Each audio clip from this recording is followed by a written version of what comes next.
Mga taong umaasenso sa pamamagitan ng kapahamakan ng kanyang kapwa. Wala silang pakialam kung may masasaktan o naaapakan silang ibang tao. Basta ang mahalaga ay makabenta at lumago ang negosyo nila. Isang mapagpalang araw sa iyo, Sir Eric, at sa mga tagapakinig ng inyong YouTube channel. Ako po si Andres, at ang kwento ko pong ibabahagi sa inyo ay tungkol sa aming karanasan ng aking pamilya sa isang tinderang nagtitinda ng lumpiang Shanghai sa aming lugar.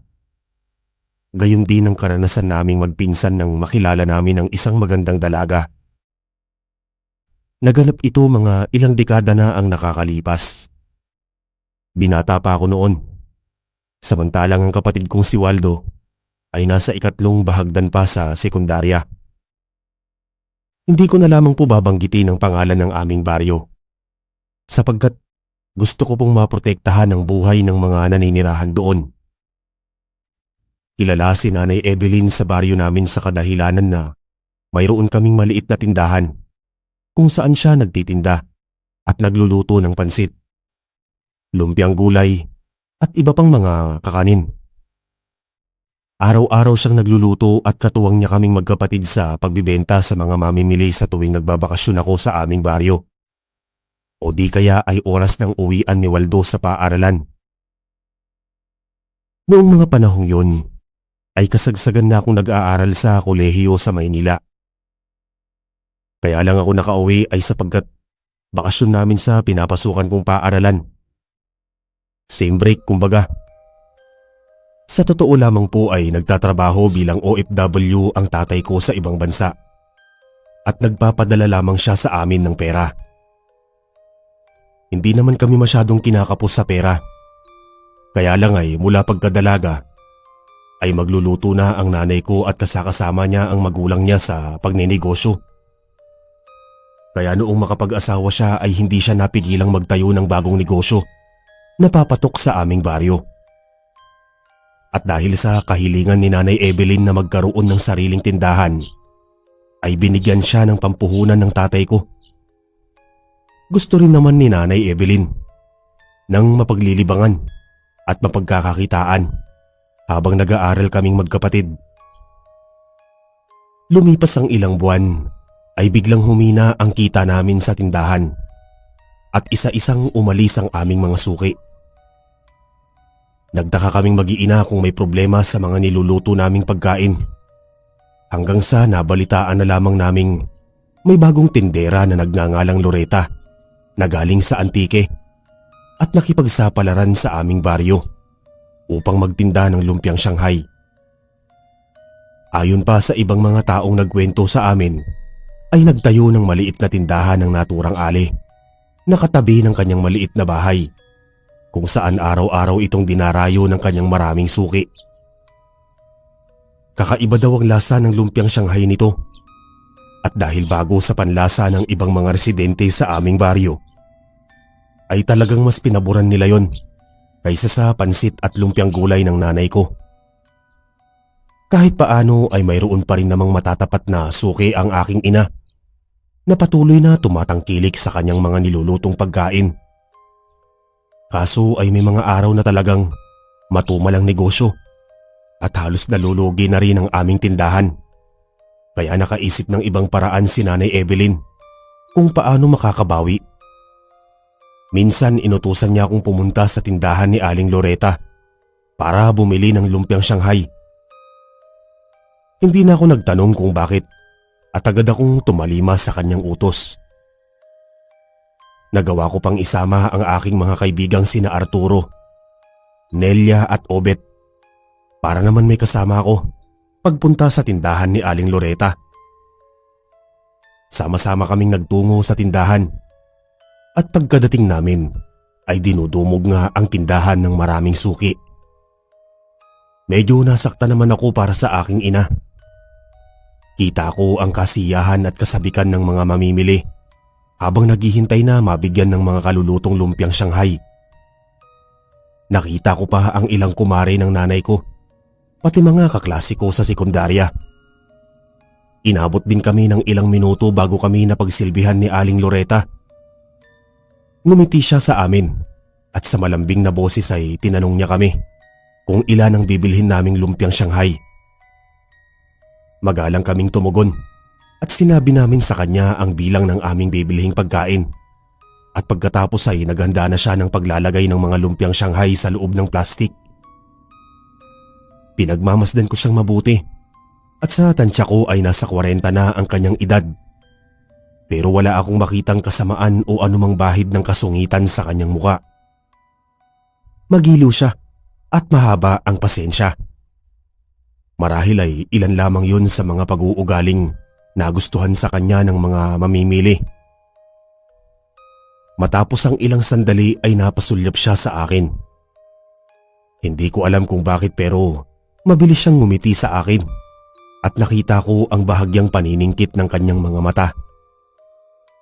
Iniabot niya sa aking mga kaibigan ang bawat plastik na may lamang lumpiang Shanghai at nagawa pa talaga niya akong ihuli sa kanyang mga pinagsisilbihan. Tumingin na naman siya sa akin at sa pagkakataong yon ay ngumiti siya. Pero bigla akong kinilabutan na parabang nagtaasan ng mga balahibo ko sa aking mga braso. Kumuha siya ng mga lumpiang Shanghai at saka mabilis na binigay sa akin ng malaking plastik. Dali-dali kaming nagbayad sa kanya at laking gulat namin na mura ang presyo ng mga lumpiang Shanghai. Hindi na rin kami nagtagal sa kanyang tindahan sapagkat marami pa kaming natatanaw na mga mamimili na naglalakad patungo sa kanyang tindahan. Noong mga bandang naglalakad na kami palayo sa tindahan, ay napalingon ako at hustong nakita ko siyang nakatingin sa akin at nakangisi. Dumagundong ang malalakas na kaba sa dibdib ko sa hindi ko maipaliwanag na takot na bumalot sa aking buong katawan. Hindi ko pinaalam yon sa mga kaibigan ko at nagpatuloy kami sa paglalakad. Nang makarating kami sa bakuran ng bahay, ay nagpaalam sila sa akin at dumiretso na ako sa loob kung saan natagpuan ko si Nanay Evelyn na katatapos magsilbi sa kanyang nag-iisang customer. Nakaramdam ako ng awa sa aking ina pero hindi ko yun pinahalata. Lumapit siya sa akin at tinanong niya ako kung nakabili ako ng lumpiang Shanghai. Pinakita ko sa kanya ang supot at bigla siyang napangiti. Sumapit ang tanghali at wala namang bumibili sa tindahan. Umalis si Waldo at inutusan ng nanay ko na pumunta sa bahay ni Tiyo para ibigay ang isang kapirasong papel na hindi ko maunawaan kung anong nakasulat at halos ilang minuto na itong hindi pa bumabalik sa aming bahay. Medyo kumakalam na ang sikmura naming mag-ina kung kaya't nauna na kaming kumain ng lumpiang Shanghai. Nasurpresa kami nang matikman kung gaano kasarap ang ulam. Siksik sa karne at talagang malalaki ang pagkakabalot nito. Kaya nagtataka ang nanay ko kung bakit pinagbibenta ng mura ang lumpiang Shanghai samantalang marami itong sahog na giniling na karne. Mukhang malulugi si Aling Loretta sa kanyang negosyo. Dapat ay magtaas siya ng presyo. Naisip din ng nanay ko na gumawa ng siomai sapagkat wala pa nitong nakakapagtinda sa aming baryo at malamang ay pwede yung maipantapat sa lumpiang Shanghai ni Aling Loretta upang bumalik ang kanyang dating mga suki. Pansin niya na kung anong bagong pagkain ang dumarating sa baryo ay yun kaagadang pinipilahan at binibili ng mga residente. Malamang ay nagsasawa na rin sila sa pansit at lumpiang gulay kaya kinakailangang tumuklas na naman ng panibagong pagkain na papatok sa panlasa ng mga mamimili. Sa palagay ko ay may punto rin naman ang aking ina at napagtanto ko na tama ang naisipan niyang pagtitinda ng siomai at hindi niya tinulad ang konsepto ni Aling Loretta na lumpiang Shanghai. Ganoon marahil ang tamang diskarte ng isang negosyante. Tumuklas ng bagong mapagkakakitaan at hindi manira o gumaya sa produkto ng iba para lamang umunlad ang negosyo. Matapos naming magtanghalian ay eksakto namang dumating si Waldo. dala ang inuutos sa kanya ng aming ina. Inalok namin siyang kumain ng lumpiang Shanghai bilang pananghalian. Subalit tumanggi siya at nabanggit na pinakain na siya ng pananghalian ng aming tiyuhin. Kaya naman hindi na siya kumain ng lumpiang Shanghai. Dumako ang dapit hapon. Nagsarado na kami ng tindahan at hindi na nagpaabot ng gabi sapagkat mahina ang benta namin sa tindahan. Halos 2 lamang ang suki naming bumili noong sumapit ang hapon.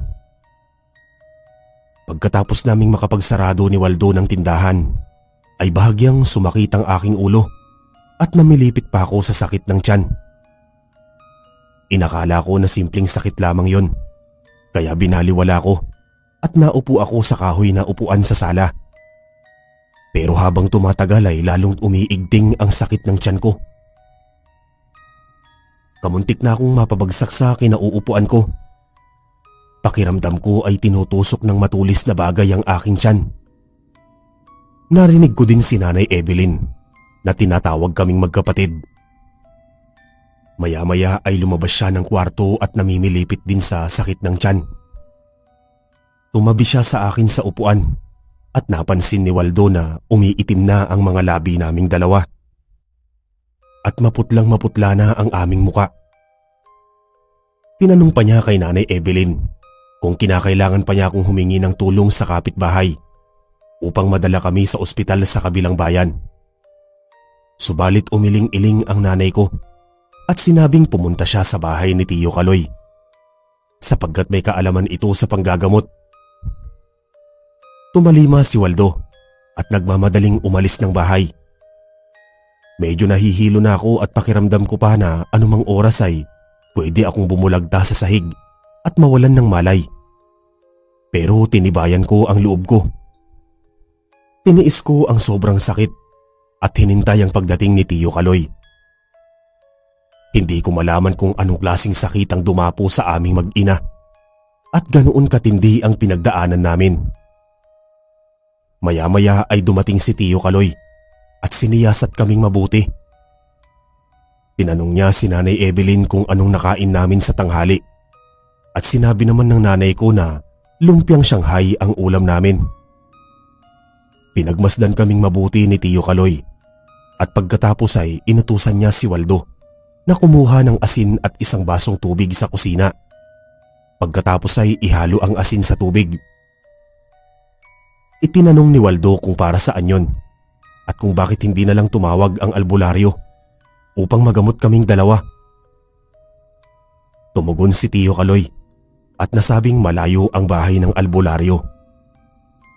Mahigit kumulang 1 oras bago makarating sa kinaroroonan nito. May kaalaman naman daw siya sa panggagamot at naturuan siya ni Lolo Marco noong bata pa siya. Kaya alam niya kung paano mapapagaling kaming mag-ina. Bago pa magtungo sa kusina si Waldo, ay inutusan pa siya ni Tio Kaloy na maglaga ng luya at pagkatapos ay ihalo ang pinaglagaan sa isang basong tubig na may asin. Tumalima si Waldo at nagmamadaling nagtungo sa kusina. Samantalang hinawakan ni Tio Kaloy ang mga nanlalamig naming mga palad ng aking ina at pagkatapos ay umusal siya ng kakaibang orasyon habang nakapikit ang mga mata. Sa pagkakataong yon ay nawala ang panlalamig ng aking mga kamay at nawala din ang pananakit ng ulo ko, pero patuloy pa rin sumasakit ang aking tiyan. Naghintay pa kami ng ilang minuto bago bumalik si Waldo na may dalang 2 basong tubig. Tumigil sa pag-usal si Tio Kaloy at idinilat niya ang kanyang mga mata. Kinuha niya kay Waldo ang mga baso at pagkatapos ay humarap sa aming mag-ina. Inutusan niya kaming mag-ina na inumin at ubusin ng tig-1 basong tubig. Iniabot niya ang 2 baso na parehas naming ininom ng aking ina. Matapos noon ay nag-utos pa si Tio Kaloy kay Waldo na kumuha siya ng isang palanggana. Hindi ko alam kung para saan yon, nang biglang makaramdam ako na parabang hinahalukay ang aking bituka. Hindi ko napigilang mapaduwal at eksaktong pagbalik ni Waldo na may dalang palanggana ay inilabas ko lahat ng mga kinain ko. Gayon din si Nanay Evelyn. May lumabas na maitim at mabahong itim na malapot na likido sa mga inilabas kong pagkain. Walang ano-ano ay gumaan at gumanda ang aking pakiramdam at nawala ang pananakit ng aking tiyan. Lumabas ang mga butil-butil na pawis sa aking noo at buong katawan. Napasulyap ako kay Nanay Evelyn at nakita ko na bumalik na ang dati niyang kulay at katulad ko ay naliligo din siya sa pawis. Maya-maya pa ay nagsalita si Tio Kaloy at nabanggit niya sa amin na balak kaming patayin ng aswang gamit ang pagkain ng lumpiang Shanghai. Matagal na pala siyang gumagamot ng mga kamag-anak na nayayanggaw o di kaya ay nalalaso ng mga aswang. Tinuruan siya ni Lolo Marco na dating albularyo sa paraan ng panggagamot kaso ay hindi niya naging devosyong manggamot sa mga taong may sakit. Hindi niya pinangarap maging albularyo. Pinili niyang maging magsasaka at maghanap ng iba pang trabahong may pagkakakitaan. Tanging mga kamag-anak at piling kaibigan lamang ang kanyang ginagamot. Batay pa sa kanyang mga pahayag ay mayroon siyang ikatlong mata. At base pa lang sa pagkakakita niya sa aming mag-ina, gayon din sa mga inilabas naming pagkain, ay nalalaman niyang mga bahagi ng katawan ng tao ang inihalong sangkap sa lumpiang Shanghai.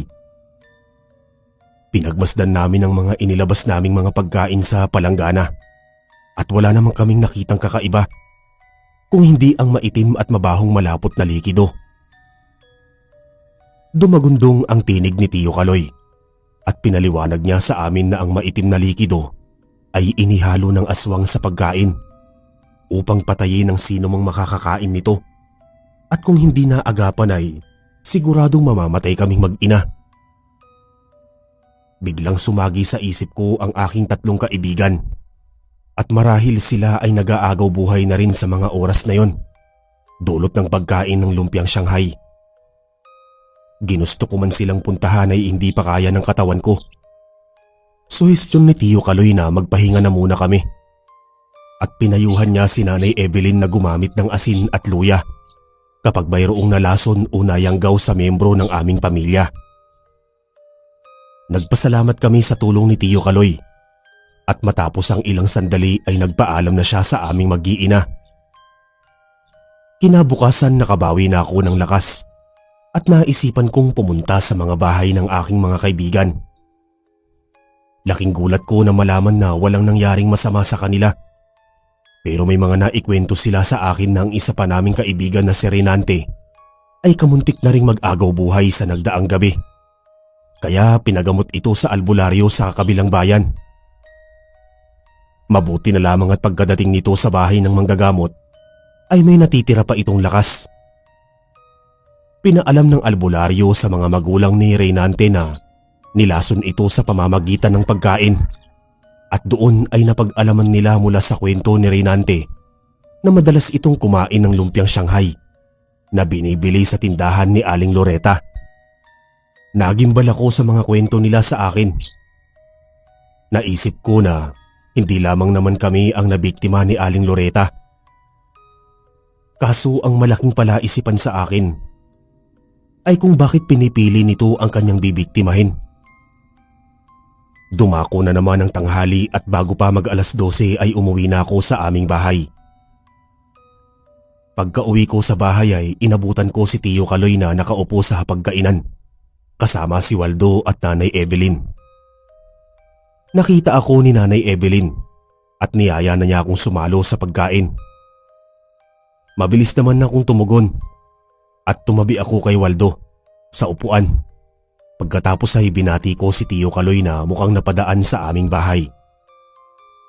Habang kumakain kami ay napagkwentuhan namin si Aling Loreta at nabanggit sa amin ni Tio Kaloy na bago pa siya pumunta sa aming bahay, noong bago magtanghali ay dumating ang malapit nilang kumpare ng nanay ko na si Ginoong Edwin sa kanyang bahay para magpagamot. Isa rin pala itong suki sa tindahan ni Aling Loreta at panati ko din sa pagkain ng lumpiang Shanghai. Sa puntong yun ay naiugnay ko yun kay Renante sa kanyang naging karanasan. Kaya naman isiniwalat ko ang tungkol sa kanya sa aking tiyuhin. Sa hindi sinasadyang pagkakataon ay sumagi sa isip ko na matalik ko ring kaibigan si Reynante at siya ang pinakamalapit sa aking kumpare kina Arturo, Nelia at Obet. Napako ang atensyon sa akin ni Tio Kaloy at naging makahulugan ang mga tingin niya sa akin bago niya ibaling ang paningin kay Nanay Evelyn at Waldo. Nabanggit ni Tio Kaloy na maaari kaming talaga ang balak patayin ni Aling Loretta, gayon din ang malalapit na mga tao sa aming pamilya. Pinag-ugnay-ugnay niya ang mga taong nalason at naisip niyang konektado ang mga ito sa aming mag-ina. Base sa mga sinabi ni Tio Kaloy, ay nadiskubre ko na posibleng kaya gusto kaming patayin ni Aling Loretta ay dahil sa kagustuhan niyang mag-isang makinabang sa pagtitinda sa aming baryo. At balak pa niyang idamay ang mga mahahalagang tao sa buhay namin. Medyo nainis ako sa ganoong ideya at naisip ko na malamang ay hindi patas si Aling Loreto kung magnegosyo at talagang sasagasaan at pepersonalin niya kaming maghahanap buhay para lamang umangat siya. Habang napapaisip ako ng malalim ay nagpatuloy pa rin sa pagsasalita si Tio Kaloy. At nasabi niya sa amin na siguradong alam na rin ng karamihan sa mga residente sa aming baryo na aswang si Aling Loretta at hindi ligtas kainin ng kanyang tinitindang lumpiang Shanghai. Kaya hindi magtatagal ay baka ipetisyon siyang umalis sa aming baryo o di kaya ay sugurin at patayin siya ng mga tao.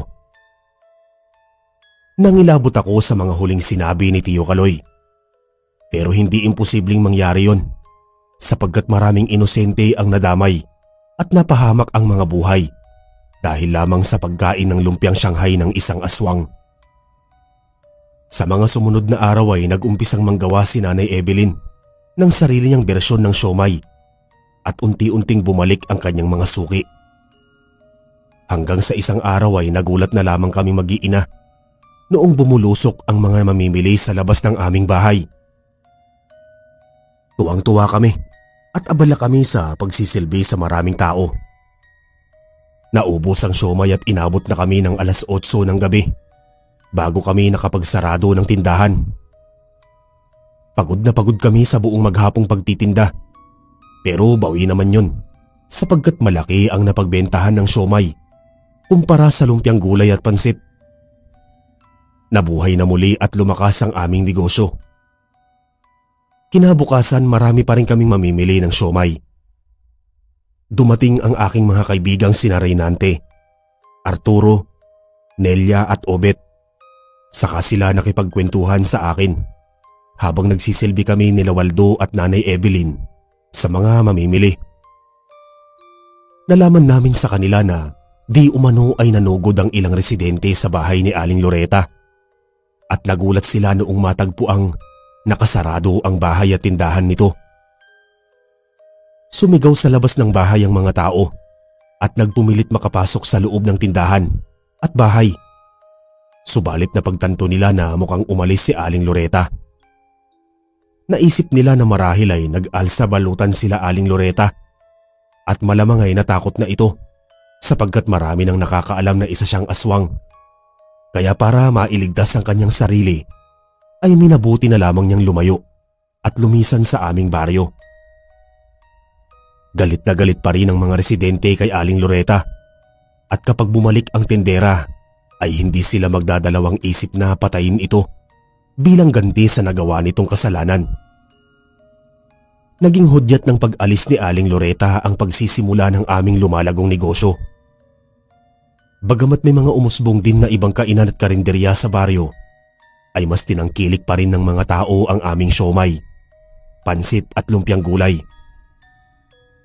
Hindi nagtagal at bumalik na din ako sa lungsod para makapag-enroll at makapasok sa kasunod na semester sa kolehiyo.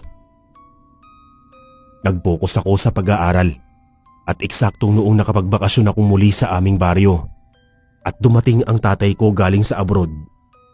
Medyo umuunlad na rin ang aming pamayanan at may mga itinatayong iba't ibang mga gusali at infrastruktura kung saan nawawala na halos ang mga liblib at madadamong bahagi na kinatatakutan ng mga residente. Noong makapagbakasyon na naman ako sa aming lugar, ay pinalaki ni Nanay Evelyn ang kanyang tindahan at pinalagyan ng mga pwestong upuan ng mga kumakain. At dahil malaki na rin ang naipon niya ay isinabay na rin niyang ipaayos ang aming bahay. Umambag din si tatay sa panggastos sa pagpapaayos at pagpapalaki ng bahay namin. Natuwa ako sapagkat may magandang kinalabasan sa paghahanap buhay ni Nanay Evelyn. Napanatag ang kalooban ko nang wala na akong mabalita ang dayong aswang sa aming lugar na nagtayo ng negosyo. Lumipas ang ilang taon at nakatapos na rin ako sa pag-aaral.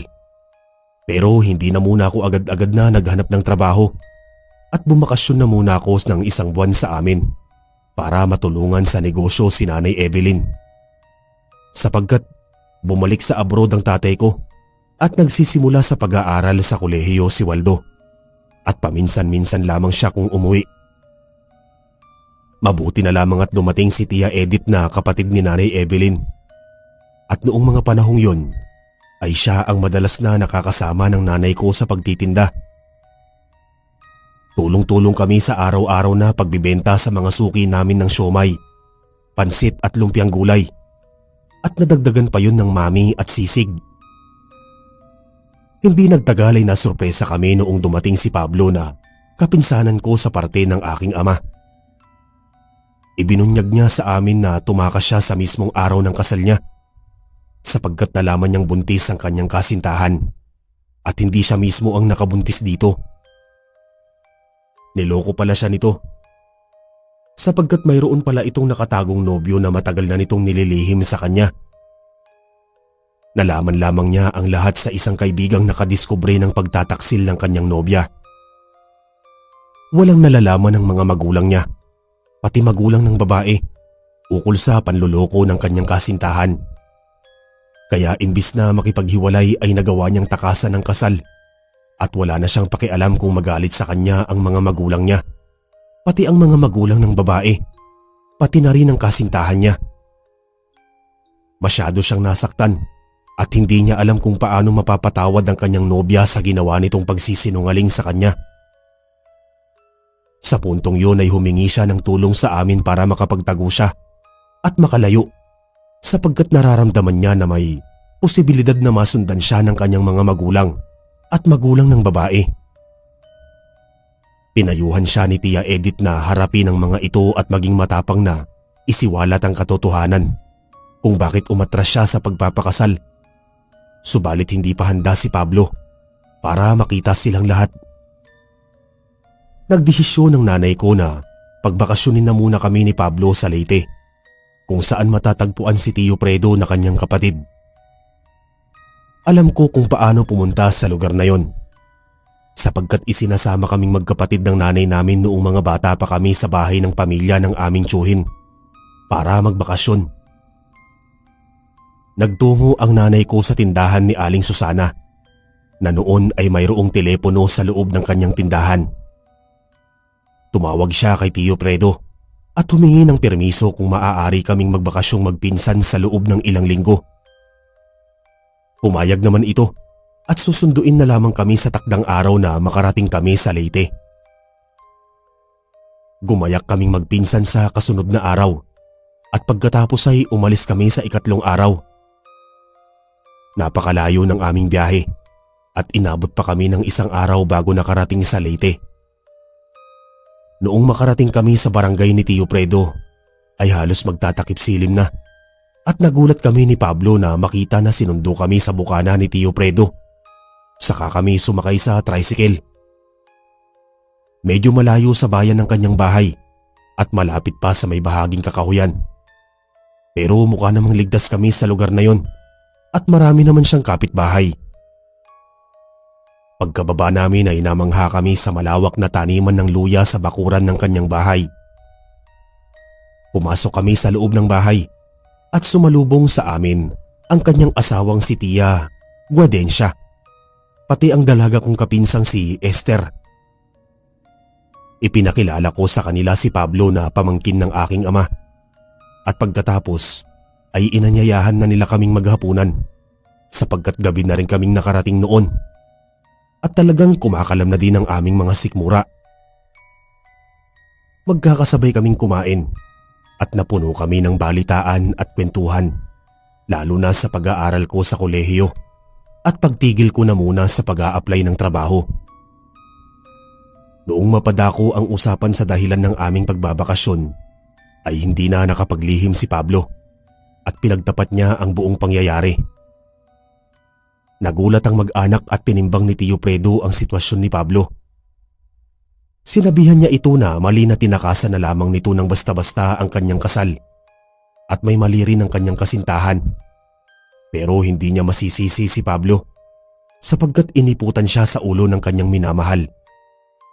Kaya lang, kinakailangan pa rin niyang harapin ang kanyang responsibilidad at atraso kung sakaling maging buo na ang kanyang desisyon. Nagpasalamat si Pablo sa mga ipinayo sa kanya ni Tio Fredo. At bago pa lumalim ang gabi, ay nagtungo na kaming magkapinsan sa kwarto at nakatulog ng mahimbing. Kinabukasan maaga kaming nag-almusal. 6:00 pa lang ay nag-almusal na kami. Maaga pa lang nagtutungo sa laot si Tio Fredo at hindi na namin siya naabutan. Samantalang sila Tia Guadencia naman at Esther ay matapos mag-almusal ay nagtutungo sa kanilang bukid at nagpapakain sa mga alagang kambing at baka. Sa tanghali pa sila makakauwi kaya sinabihan kami ni Tia Guadencia na pwede naman kaming mamasyal para hindi kami mainip. Kaso ay huwag kaming magpapaabot ng gabi sa daan sapagkat may napapabalitang ang aswang sa kanilang lugar na pumapatay ng mga kabinataan. Ilang linggo na palang may namamatay sa kanilang barangay, maging sa kabilang barangay ay mayroon silang pinaghihinalaan pero hindi niya sinabi sa amin. Medyo kinabahan ako pero nakita ko na parang natatawa si Pablo kaya siniko ko siya at bigla siyang tumigil sa pagtawa. Maya-maya ay nagpaalam na muna sa amin ng mag-ina bago lumabas ng bahay. Naiwan kami ni Pablo at tinanong ko siya kung naniniwala ba siya sa mga aswang. Subalit umiling siya at sinabing hindi siya naniniwala hanggat hindi niya nakikita. Hindi ko naman siya pinipilit na maniwala sapagkat lumaki siya sa Novaliches kasama ang pamilya niya at bahaging lungsod na rin yon. Mas maunlad at panay sa teknolohiya at literal na katotohanan ng kanilang pinaniniwalaan kaysa sa mga kwentong kababalaghan o mga paniniwala sa mga baryo at probinsya. Walang ano-ano ay nagkayayaan kaming maligo sa tabing ilog at naisip ko na magpalamig sapagkat medyo mainit ang panahon noong mga sandaling yon. Umayag naman sa ideya ko si Pablo kaya dali-dali kaming kumuha ng mga pamalit na damit at nagkasundo kaming isarado na muna ang bahay. Lumakad kami patungo sa tabing ilog. Kabisado ko naman ang daan kaya hindi kami naligaw. Noong makarating kami ay napagmasdan namin kung gaano kalinaw at kalinis ang tabing ilog. Nag-umpisa kaming maglangoy at naramdaman namin ang lamig na hatid ng tubig. Umahon lamang kami nang may dumating na isang dalaga na naglabas sa aming tagiliran. Mabuti at talaga namang maganda ang dalaga. Mistulang isa siyang engkantada kaya hindi napigilang maglakas loob ni Pablo na makipagkilala dito. At napag-alaman naming Eloisa pala ang pangalan niya. Mukhang nabighani sa kanya si Pablo at noong makapagpaalam kami sa dalaga ay habol tingin pa siyang nginitian ng kapinsan ko. Nang makauwi kami sa bahay ay nadatnan naming dumating na nga pala si Tia Guadencia at Esther mula sa bukid. May bitbit din silang basket na puno ng mga gulay. Kaya tinutulungan namin silang makapaghanda para sa lulutuin sa tanghali. Nabanggit namin ni Pablo na may nakilala kaming dalagang nagngangalang Eloisa sa may tabing ilog. Inilarawan pa namin ang pisikal niyang kaanyuan at binalaan kami ni Tia Guadencia na huwag magtangkang makipagkaibigan dito sapagkat mula sa angkan ng aswang si Eloisa at pinaghihinalaan siyang bumibiktima sa mga kabinataan sa lugar na yon. Hindi naman yun mapaniwalaan ni Pablo at noong bandang gabi ay pumuslit siya sa higaan. Bumalik na lamang siya na may bagong ngiti sa mga labi. Hinala ko ay nakipagkita siya kay Eloisa. Sinermonan ko siya at sinabihang itigil ang kahibangan niya at baka yun pa ang ikapahamak niya. Pero hindi siya nakinig sa akin. Parati siyang umaalis ng bahay at tsumetsyempo na wala ang aking mga kamag-anak. Hindi ko na matagalan ang ginagawa niya, lalo pat nalaman ko na magkasintahan na pala sila ni Eloisa. Isinumbong ko siya sa mag-asawa pero huli na ang lahat. Isang araw ay umuwi siya sa bahay na tadtad ng mga sugat at galos. Pinagkaisaan pala siyang bugbugin ng mga lasenggo sa kanto at pinagkamalan na ring aswang sapagkat pumatol siya sa aswang. Nasabi ni Pablo na ganoon na daw pala kadumi ang mga isip ng mga pakialamerong mga kapitbahay. Ginamot ni Tia Guadencia ang mga sugat ni Pablo sa pamamagitan ng espesyal na lana. Ang lanang yon ay binubuo ng asin at katas ng luya. Mainam na pantanggal ng anumang karamdaman, pangalis ng pasa at mga sugat, pangontra din sa mga aswang. Nagpahid nun si Pablo at matapos ang 2 araw ay gumaling ang kanyang mga sugat. Pinabauna naman ako ng itim na luya ni Tia Guadencia at pinayuhan niya ako na dalhin kahit saan man ako magpunta. Magsisilbing proteksyon ko yun laban sa mga aswang at masasamang banta.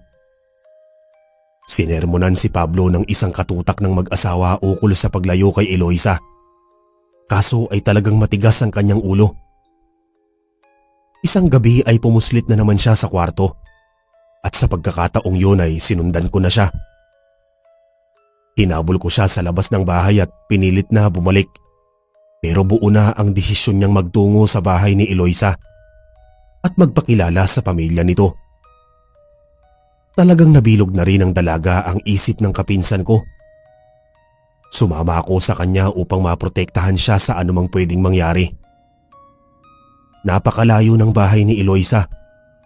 Umakyat pa kami ng bundok bago makarating sa bahay nito.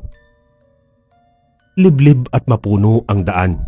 Noong makarating kami sa bakuran ng kubo, ay kumatok sa pinto si Pablo. Medyo masama ang pakiramdam ko sa lugar na yon, kaya niyaya ko na bumalik si Pablo. Kaso biglang bumukas ang pinto at humarap sa amin ang isang ginang at galit na galit siya nang makita kaming dalawa. Pilit niya kaming pinagtatabuyan ng umalingaw-ngawang boses ni Eloisa at pinapasok kami sa loob ng bahay. Nalaman pa namin na nanay pala niya ang ginang.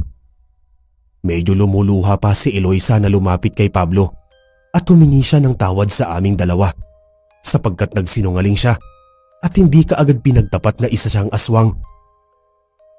Sinigawan kami ng ina ni Eloisa at pinagsalitaan ng masasakit na pananalita si Pablo. Hindi raw ito ang nararapat na lalaki para sa kanyang anak at hindi na dapat pa kaming pumunta sa kanilang bahay sapagkat makakagulo lamang kami sa kanilang mga buhay. Kaso, wala na siyang ibang mapagpipilian ng mga oras na yon kung hindi patayin kami. Biglang sumigaw si Eloisa na parabang nahihirapan habang ang kanyang ina ay tumuwad at dumipa ang mga kamay.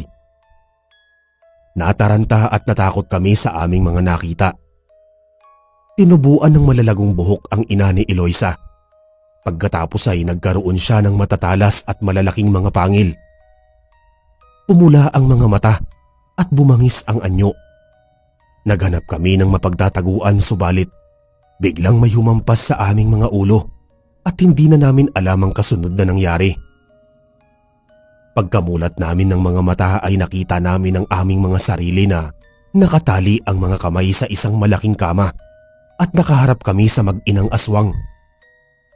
Lumapit si Eloisa kay Pablo at pinagtatangkaan niya itong kagatin. Mangiyak-ngiyak na nakikiusap sa kanya si Pablo na huwag siya nitong kainin at pinaalala nito ang kanilang pag-iibigan. Hindi maituloy ni Eloisa ang kanyang balak gawin at inilalayo ang kanyang sarili kay Pablo. Samantalang hindi rin makalapit sa akin ang ina ni Eloisa at para bang may kinatatakutan sa akin. Doon ko napagtanto na marahil ay epekto yun ng lana sa katawan ni Pablo at ang taglay kong itim na luya sa aking bulsa kaya hindi kami magawang saktan ng mga aswang. Lumipas pa ang ilang sandali ay nakarinig kami ng mga yabag at boses ng mga tao sa labas ng bahay. Nagsisigaw ako at humingi ng tulong. Sa puntong yun ay naalerto ang mag-ina. Biglang bumukas ang pinto at nakita namin ang ilang tao na may hawak na itak at mga sulo. Papalapit na sana sila sa mag-ina, kaso ay biglang nagbagong anyo ang mga ito bilang mga ibon at nagsiliparan sa itaas na bahagi hanggang sa makalabas sila sa bintana at hinabol sila ng mga tao. Tinanggal naman ng mga natitirang tao ang pagkakatali sa aming mga kamay at isiniwalat naming magpinsan ang ginawa sa amin ng mag-ina. Ipinaliwanag ni Pablo na hindi siya aswang at kahit kailan ay hindi siya nahawaan ni Eloisa. Inihatid kami ng mga tao sa aming bahay at parehas kaming nasermonan ng aking tiyo at teya. Humingi naman ng tawad si Pablo sapagkat sa kanya nag-ugat ang lahat ng mga nangyari. Hindi niya lubos maisip na totoo pala lahat ng mga paratang ng mga tao laban kay Eloisa.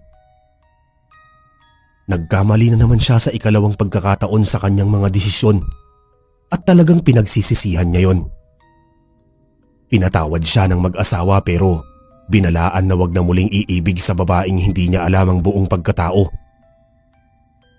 Pinagnilayan ni Pablo lahat ng mga sinabi ng mag-asawa at matapos ang aming pag-uusap ay dumiretso na kami sa kwarto para makapagpahinga. Sa kasunod na araw ay pumunta sa bayan ng tiyahin ko para bumili sa palengke at pagbalik niya ay ibinalita niya sa amin na nakausap niya sa telepono si Nanay Evelyn at pinapauwi na kami ni Pablo.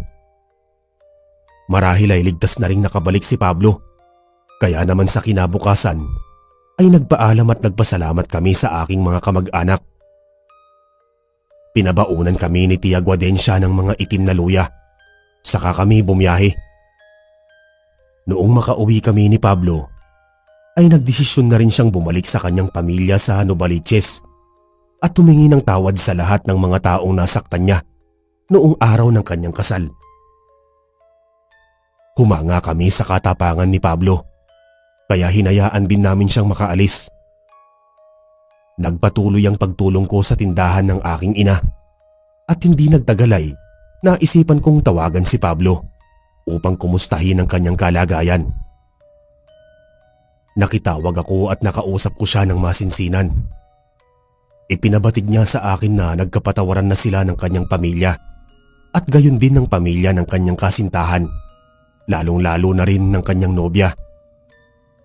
Subalit hindi na sila nagkabalikan at natanggap niya na talagang hindi sila ang para sa isa't isa. Masaya ako para kay Pablo. Alam ko na darating ang babae na para talaga sa kanya. Bumalik ako sa lungsod at nag-apply ng trabaho. Sa awa ng Diyos ay natanggap ako sa trabaho at nakatulong din ako sa aking pamilya. Mula sa aking mga naging karanasan ay masasabi ko na talagang dumarating sa buhay natin na may nakikilala tayong ibang tao na hindi natin akalaing makapagdudulot sa atin ng kapahamakan. Nasa ating mga kamay ang desisyon kung magpapaloko tayo at kakagat sa bitag o kusang lalayo upang makaiwas sa panganib. Sa kasalukuyan ay mayroon na po akong sariling pamilya at nakatira po ako sa lungsod. Samantalang lumaki ang tindahan ng aking pamilya sa baryo. Dito po nagtatapos ang aking kwento at sana ay marami kayong napulot na aral. Maraming salamat po sa inyong pakikinig. Hanggang sa muli, Sir Eric. Mga taong umaasenso sa pamamagitan